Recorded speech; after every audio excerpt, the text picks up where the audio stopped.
تو میں نے آپ کو بتایا تھا کہ اگر کوئی ہمیں سلام کرتا ہے تو اور کانوں تک آواز پہنچے تو اس کا جواب دینا واجب ہوتا ہے، لیکن اس میں چند مسائل مزید بھی ہوتے ہیں۔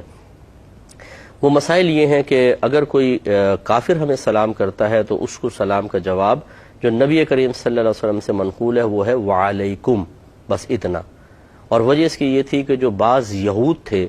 جب سرکار مدینہ منورہ تشریف لے گئے اور فوری طور پہ یہود کو نہیں نکالا گیا تھا، ان کے ساتھ باقاعدہ ایک معاہدہ تھا، تو وہ چونکہ دل میں تو بغض اور کینہ رکھتے تھے، مجبوری کے تحت معاہدہ کیا تھا،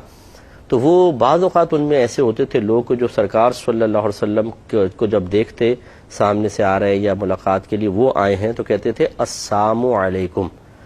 معاذ اللہ ثم معاذ اللہ، اس کا مطلب ہے کہ اللہ تعالیٰ تم پر موت کو طاری کرے۔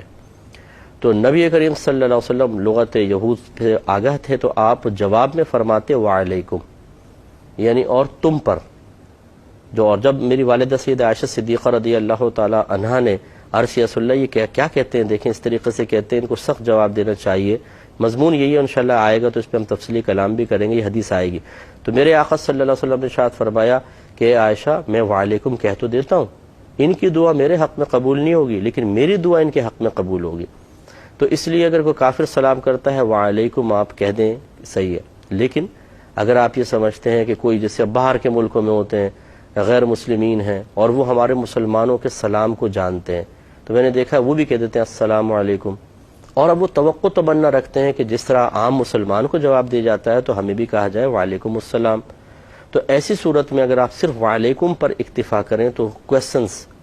ریز ہوں گے، اور وہ آپ سے پوچھے گا مجھے ادھورا جواب کیوں دیا ہے، اب آپ اس کو سمجھائیں۔ اب آپ کہیں گے چونکہ تم غیر مسلم ہو اس لیے وعلیکم میں کہہ رہا ہوں، تو اس سے ایک عجیب صحیح ماحول بنتا ہے۔ تو لہٰذا ویسے تو ہائے ہیلو پہ ہی چلتے ہیں، تو ہائے ہیلو ہی آپ کریں، اور اگر وہ سلام کر دیتے ہیں اور آپ جواب میں وعلیکم السلام کہہ دیں، کسی نقصان سے بچنے کے لیے، اسلام کی اچھی تصویر پیش کرنے کے لیے، اس کو بدگمانی سے بچانے کے لیے گنجائش نکلے گی۔ لیکن اب اس میں آپ کو قصد و ارادہ یہ کرنا چاہیے، کیونکہ السلام علیکم کا مطلب ہے کہ اللہ تعالیٰ آپ پر سلامتی نازل فرمائے، اور وعلیکم السلام کا مطلب یہ ہے کہ اللہ تعالیٰ آپ پر بھی سلامتی نازل فرمائے۔ تو کیا ایک کافر کے لیے سلامتی کے نزول کی دعا کرنا صحیح ہے؟ اس کا جواب یہ ہے کہ آپ دل میں یوں نیت کریں جواب دیتے ہوئے کہ اللہ تعالیٰ تمہیں ایمان کے ساتھ سلامتی عطا فرمائے،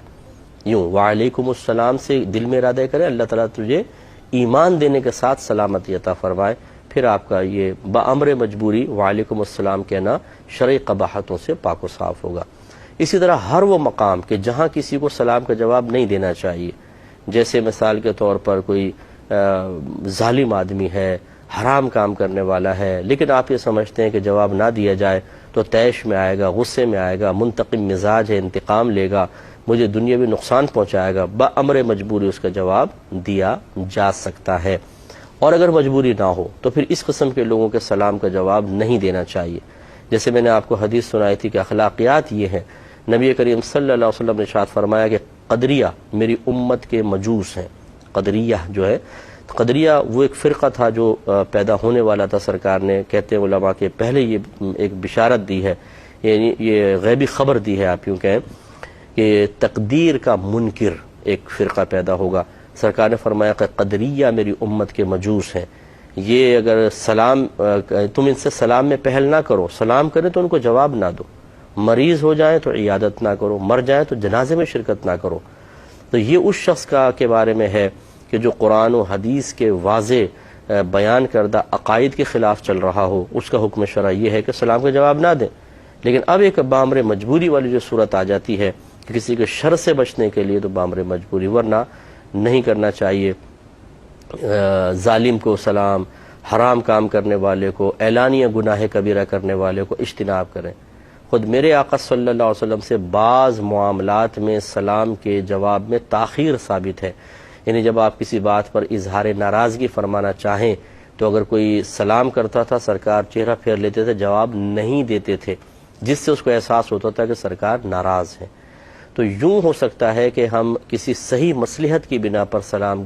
کے آواز کو اپنے کان تک سنیں اور اس کا جواب نہ دیں تو گنجائش نکل سکتی ہے، لیکن وہی جیسے میں نے کنڈیشنز بتائیں ان میں سے کوئی ہونی چاہیے، تو صحیح عذر کی بنا پر آپ جواب کو ترک بھی کر سکتے ہیں۔ اسی طریقے سے جیسے علماء نے لکھا کہ آپ نماز پڑھ رہے ہیں، اب تو سلام کا جواب نہیں دے سکتے نا، اگر کسی نے بے خیالی میں آپ کو سلام کر دیا، کانوں تک آواز بھی پہنچ گئی، تو نماز کی حالت آپ کو روکے گی، اس میں تو بلکہ جواب نہ دینا واجب ہے، جواب دیں گے نماز فاسد ہو جائے گی، ٹوٹ جائے گی۔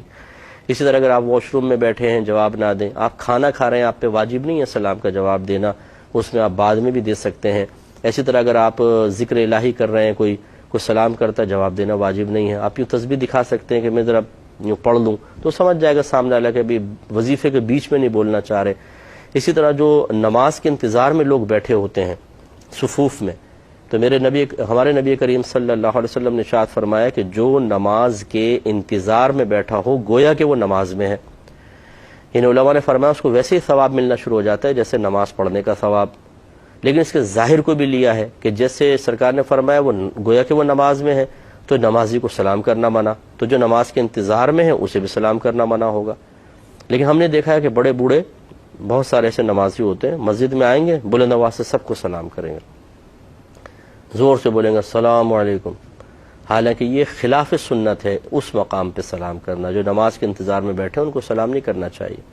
اچھا اگر کر لیں تو بیٹھے ہوئے لوگوں کو جواب دینا واجب نہیں ہے، لیکن اس پہ اگر معاملہ یہ ہو کہ وہ بزرگ ناراض ہو جائیں کہ بھئی میں نے آ کے سلام کیا تم لوگ جواب بھی نہیں دے رہے ہو،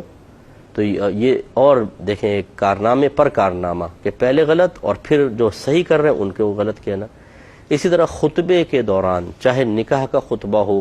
یا جمعے کا خطبہ ہو، سلام کرنا بھی منع ہوتا ہے اور سلام کا جواب دینا بھی سختی کے ساتھ منع ہے، اس میں تو گناہ کی صورت بھی بنتی ہے۔ تو اس لیے یہ سب چیزیں ہمیں سیکھنی چاہیے، کہاں سلام کا جواب دینا واجب ہوتا ہے اور کہاں پہ جواب نہ دینا واجب ہوتا ہے، کہاں پہ مستحب ہے کہاں پہ غیر مستحب ہے۔ تفصیل میں نے کافی حد تک آپ کو بتائی۔